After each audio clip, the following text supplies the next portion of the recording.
agrónomo y doctor en ciencias biológicas. Es profesor titular a dedicación exclusiva de la Universidad Nacional Experimental Simón Bolívar. Participación en congresos nacionales e internacionales, publicaciones en revistas nacionales e internacionales, arbitradas y libros.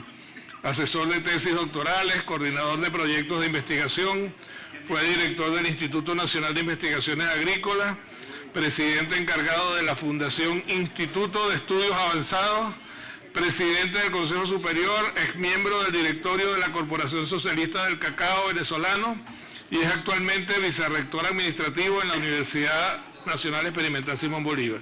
Viene con la ponencia Multimodalidad en la formación de técnicos y profesionales, una experiencia innovadora en el diplomado de cacao en el estado Sucre, Venezuela. Correspondiente al eje temático número 1, estrategias de aprendizaje multimodal. Bienvenido, hermano. Gracias. Vamos a cambiar esta agua. No tiene sonido. 1, 2, 3. Ahora sí. 1, 2, 3. Ah, no. Escucha. Va y viene. 1, 2, 3, probando. Ahora sí. Perfecto. La presentación, por favor. Pero fíjense de lo que se ha conversado toda esta tarde, de aspectos que yo los veo teóricos y prácticos.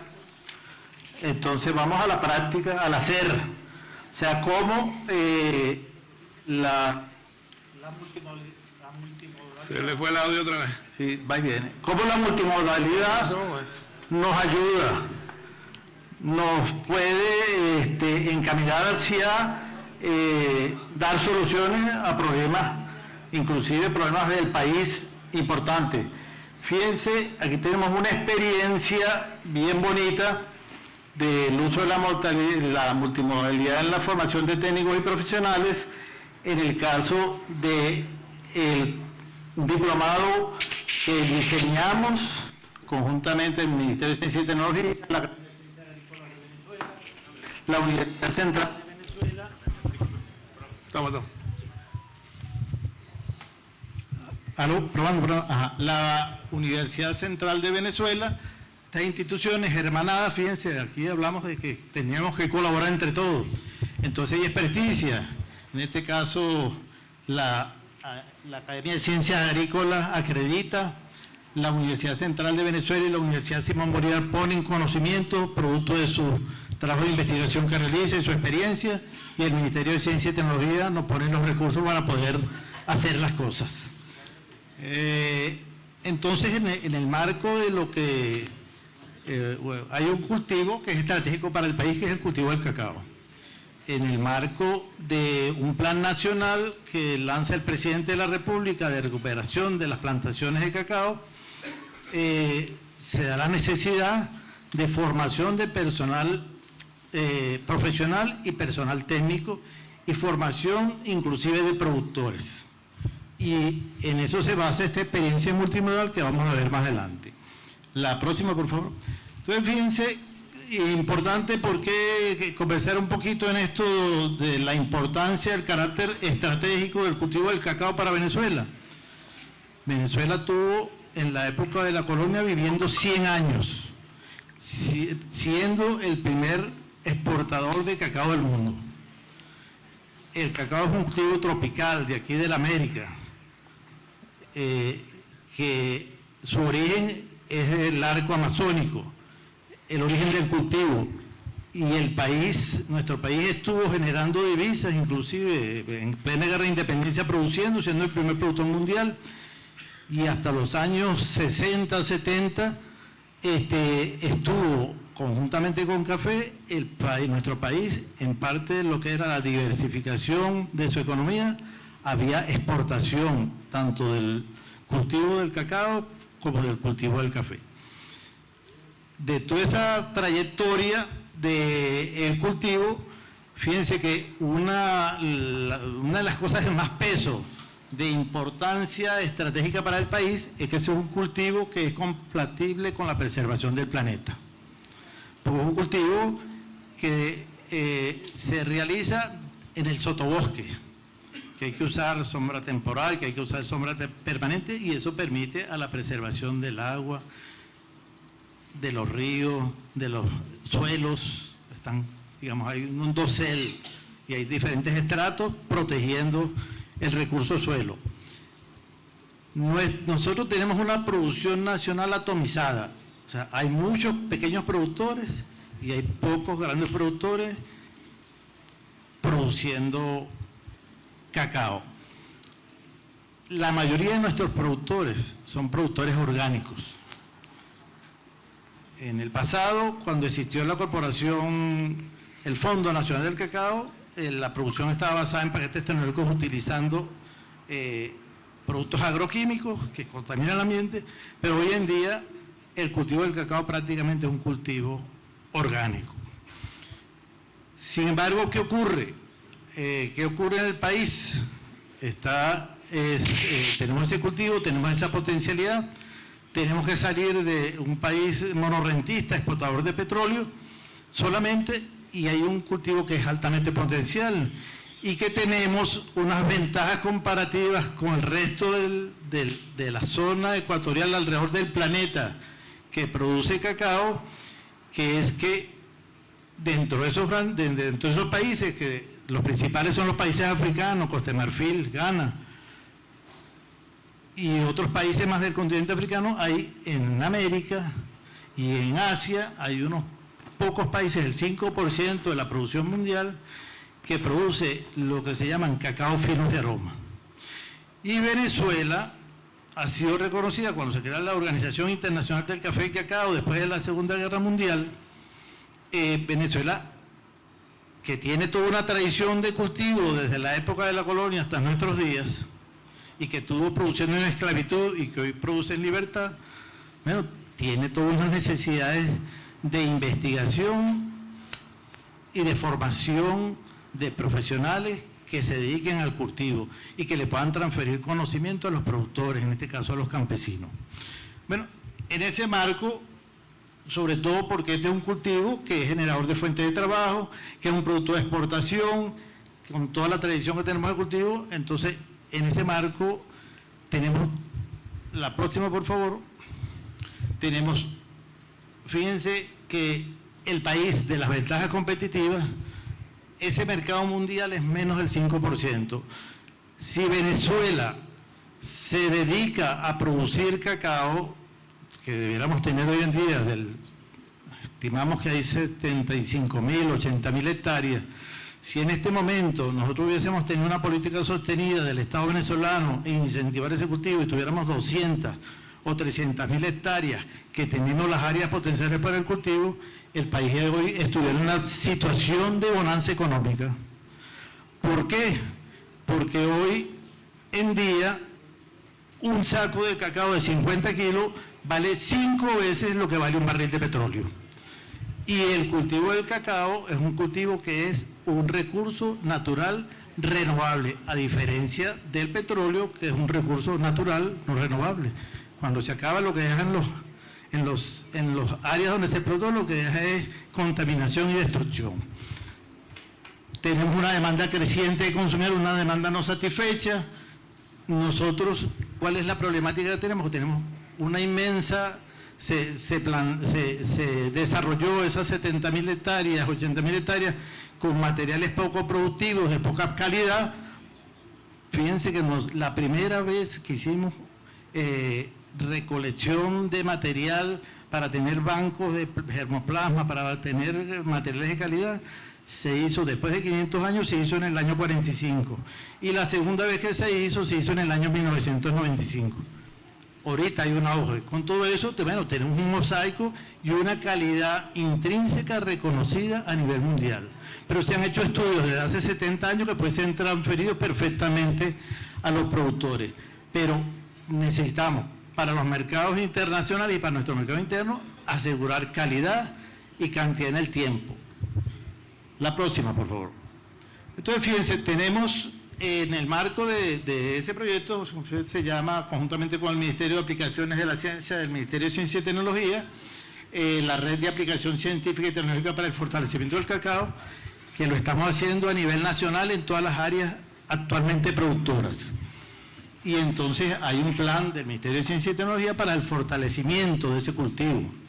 actualmente con actividades en el estado Miranda, fundamentalmente el estado Sucre, que entre esos estados está el 90% de la superficie cultivada, con debilidades fuertes en el estado Sucre, que no tenemos centros de investigación y que no tenemos universidades, digamos, con suficiente fortaleza técnico-científica para transferir la información que existe, que le han generado los centros de investigación, a técnicos, profesionales universitarios, a técnicos medios y a los mismos productores.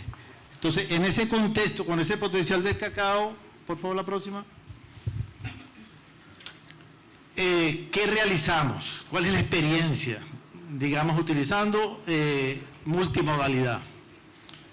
Hay una situación de separación geográfica. Fíjense, nosotros estamos aquí en Miranda, o Distrito Capital, y los productores de cacao están en la costa de Paria, en el estado Sucre fundamentalmente. Está toda esa superficie con ese cultivo, y hay toda una necesidad de transferir información. Entonces, efectivamente nosotros tenemos cacao en todo el territorio nacional. Todos estos punticos indican en qué dimensión. Venezuela necesita apuntar, y aprovechando las nuevas tecnologías, aprovechando los sistemas multimodales, nosotros podríamos estar impactando Amazonas, podríamos estar impactando Apure, Bolívar, porque no tenemos la suficiente cantidad de personal académico, científico formado para transmitir información. Entonces, ¿cuál fue la experiencia? En este caso, con 82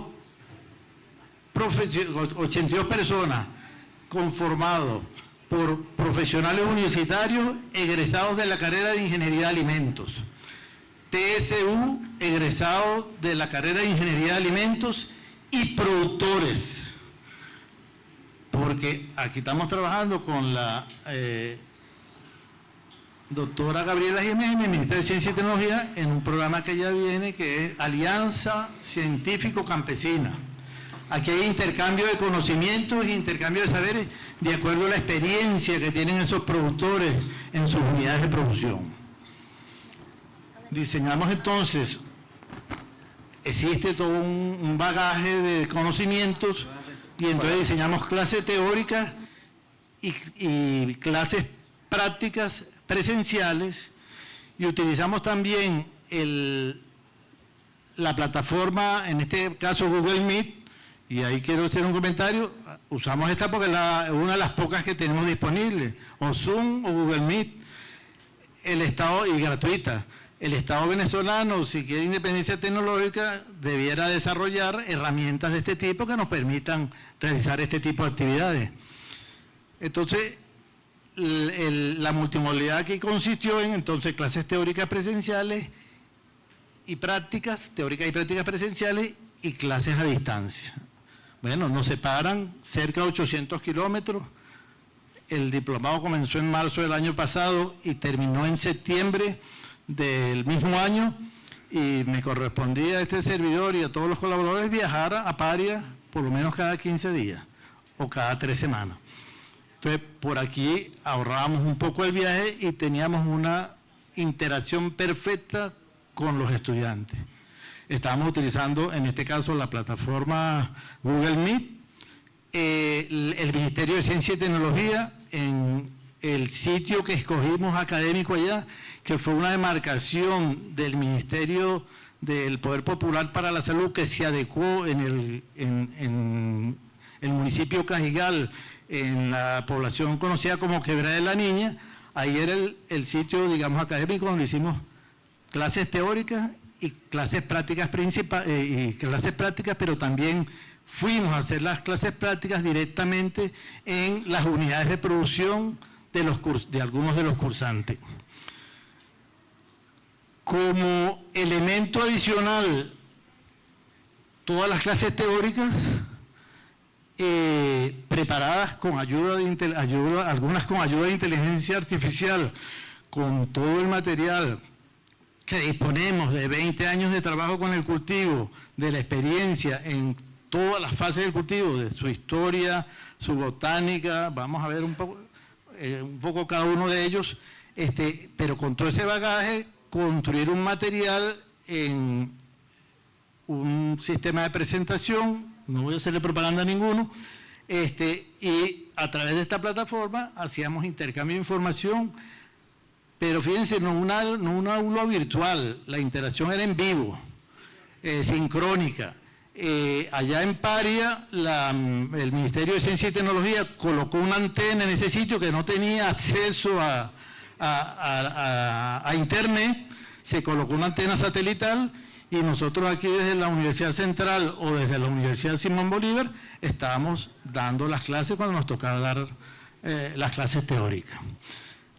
Adicional a eso, entonces, de todo el material didáctico que teníamos, toda la bibliografía y todas las clases que se prepararon en sistemas de presentación, se lo colocamos a todos los participantes en un repositorio, una dirección web donde todos los estudiantes podían bajar la información.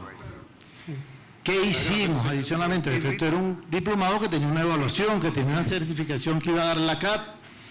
Entonces esto tenía una evaluación. Los estudiantes, todos los participantes tenían que presentar un proyecto que estaba relacionado con el desarrollo de sus plantaciones o con el cuidado de sus plantaciones. Y a su vez tenían que presentar un examen para ver cómo habían digerido los conocimientos que se les habían presentado. Un examen presencial. La próxima, por favor. Entonces, fíjense, aquí tenemos lo que es, digamos, el contenido de lo que fue la información que se le transmitió a todos los participantes, porque ahí, como les dije, habían profesionales, técnicos medios y productores, y en algunos de estos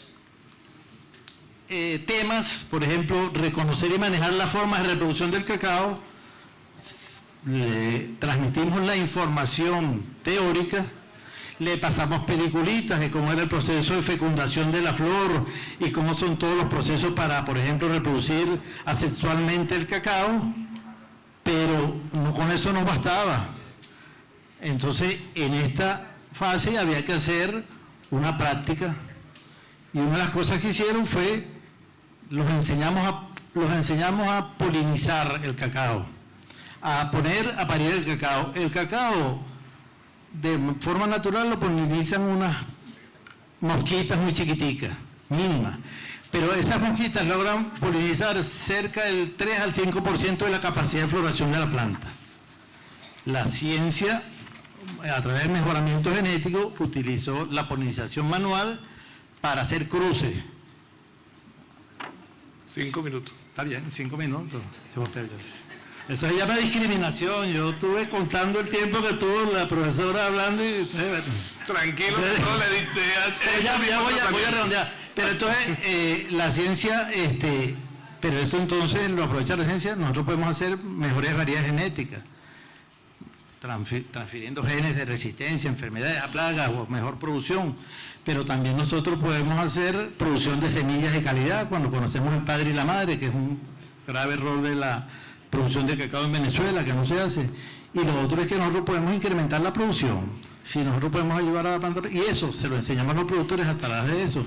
Y entonces en actividades prácticas de campo los enseñamos a ellos a polinizar sus plantas de cacao. Sigamos. Entonces, bueno, para no aburrirlo, temario de todo lo que desarrollamos. Fíjense aquí, desarrollar técnicas, habilidades y destrezas, el manejo post cosecha del cacao. ¿Qué es lo que es el manejo post cosecha del cacao? Para garantizar la calidad, ¿cuál es el problema? Bueno, no hay una política nacional y por eso los productores no se animan. Pero las propiedades organolépticas del cacao se desarrollan cuando el productor fermenta sus almendras de cacao. La mayoría de nuestros productores, como no hay un diferencial de precio entre el cacao fermentado y el cacao corriente, no lo fermentan porque dicen que no me van a pagar más. Graso error del Estado. De hecho, recientemente se firmó un convenio donde se utilizó como referencia para el precio, ahorita que está bien alto, llegó hasta $12.000 la tonelada. Se firmó un convenio de una banda de precios en base a la cotización de la Bolsa de Valores de Nueva York. Pero en la Bolsa de Valores de Nueva York no se comercializa cacao fino de aromas. El cacao fino de aroma, si ustedes, por ejemplo, toman el ejemplo de los productores de cacao de Chuao, mientras un kilo de cacao vale en el mercado nacional $8, ellos lo están vendiendo en 15 y 16 dólares, porque ellos garantizan calidad, uniformidad, sobre todo ellos todo el cacao lo fermentan y producen cacao fino de aroma, que es otra cosa, por eso te digo que es una ventaja competitiva y comparativa que tiene nuestro país. Entonces, sigamos por favor. Esto era importante transmitirse a los productores, pero hay cosas teóricas y hay cosas prácticas. La próxima, por favor. Entonces, fíjense, este es el ambiente de enseñanza-aprendizaje. Aquí estamos dando clases en vivo a 82 personas en un caney construido para actividades, pero en el medio rural. Ellos están allá en el medio rural, están cerca de su... y clases presenciales. Por supuesto, con la ayuda de tecnología de información y comunicación. La próxima, por favor. Y en algunos casos, en algunos momentos, todos los participantes en la experiencia allá y la clase por internet. Pero con lo interesante es que similar clase a una clase presencial, porque ahí si habían dudas, se levantaban la mano y las respuestas se dan en vivo y había una comunicación dialógica entre los participantes y en este caso mi persona que me tocaba realizar el proceso de enseñanza-aprendizaje. La próxima, por favor. Estos son actividades, por ejemplo, aquí están los participantes aprendiendo a injertar, que es una cosa que no se puede enseñar, digamos, con una cosa a distancia, porque es una habilidad manual que hay que desarrollar y que tiene una serie de pasos, también como actividades de campo, directamente en el campo. La próxima, por favor.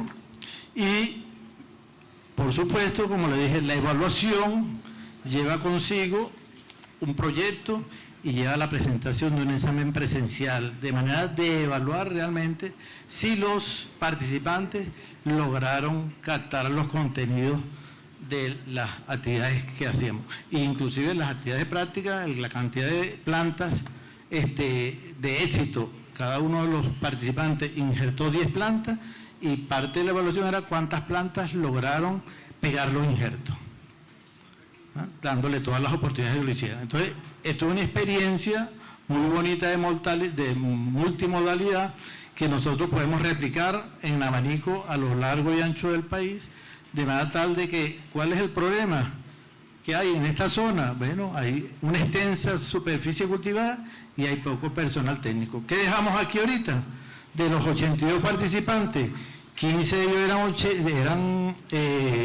oyentes, eran productores, el resto eran profesionales universitarios, dejamos 60 personas que aprobaron el curso y 60 personas que van a replicar la transferencia de información y la resolución de los problemas de lo que es la producción agrícola, en este caso en el estado Sucre.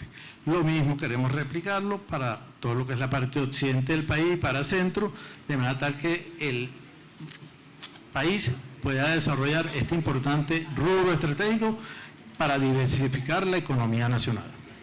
Gracias. Bueno, muchas gracias al doctor José Hernández, quien, por cierto, fue exacto en los 20 minutos. No tuve que sacarle el último, la tarjeta roja no la saqué. Bueno, perdón, repito. Hay un par de comentarios que quisiera hacer de manera muy personal, ¿no? Porque, bueno, yo soy originario de Barlovento, donde, por cierto, está el mejor cacao del mundo. ¿No? Dicen la gente que sabe de eso, ¿no? Una vez yo fui a Tucaní con un posgrado que se creó ella en Barlovento, en Mérida, y me decía un colega tuyo que allá tenían el mejor cacao del mundo, y entonces me buscó unos cuadros comparativos y resultó que estaban de segundo detrás de Barlovento. Yo no tengo la culpa de eso. Carenero Superior se llama la denominación de origen. Pero bueno, es un comentario al margen. Sí, por supuesto apasionante para mí ese tema en lo personal, y bueno, la experiencia de lo semipresencial, la multimodalidad, etcétera, ¿no? Y la utilización de las tecnologías de la información y la comunicación. Solamente que también, con todo el respeto que usted se merece, hermano mío, una corrección en ese mapa que nos mostró allí. Una zona en reclamación que no existe. Ahí no hay nada que reclamar, el Esequibo es nuestro. El Esequibo es nuestro. Todavía no hemos elegido al gobernador. No, ya lo vamos a elegir el 27 de abril. Bueno, esa era la única observación. No sé si hay alguna intervención muy rápida, una o dos máximo, porque ya ahora tenemos un panel sobre la Comisión de Multimodalidad. Si no, pasamos directamente a invitar. Yo tengo un comentario. Un comentario, alguno adelante. Toma. La Universidad Simón Bolívar tiene una experiencia más o menos dilatada en lo que son el uso de las aulas virtuales. Yo no sé si es el caso del resto de las universidades. Ahora la Universidad Simón Bolívar se quedó obsoleta. La Universidad Simón Bolívar, siendo una universidad reconocida en el país, lamentablemente, y teniendo la carrera de computación y teniendo la de licenciatura en ingeniería en computación, la Universidad Simón Bolívar no desarrolló software ni siquiera para la misma universidad. De tal manera que nosotros, por ejemplo, los software administrativos son software propietario, el software de manejo de recursos humanos es software, y tecnológicamente, que es un llamado a las autoridades del Estado, tecnológicamente estamos obsoletos. Por ejemplo, estamos, y en este momento, un servidor para montar, por ejemplo, sistemas de aula virtual está entre los 15 y 20 mil dólares. Si queremos tener autonomía de que el servidor lo tengamos, nosotros, la otra forma es pagarlo y que esté afuera, pero ahí perdemos digamos, lo que es esa, que no nos pase como le pasó a la Simón Rodríguez, que le bajaron el switch y le quitaron el acceso a sus sistemas, en este caso de admisión y control de estudio y los sistemas administrativos. Ahí estamos en deuda, y ahí el Estado venezolano es necesario que haga importantes inversiones en la actualización tecnológica de los sistemas de comunicación internos de nuestras universidades nacionales. Ok, muchas gracias, doctor Hernández. En nombre del Ministerio del Poder Popular para la Educación Universitaria, le hacemos entrega de este presente. Gracias por su participación. Vamos a tomar unos minuticos para hacer unos ajustes acá en el escenario. 1 minuto me dijeron. Bueno, vamos a ver si es verdad. Empiezan a contarlo allí. 1 minuto. Y vamos invitando nuevamente a la doctora Rita Áñez, como miembro integrante de la comisión.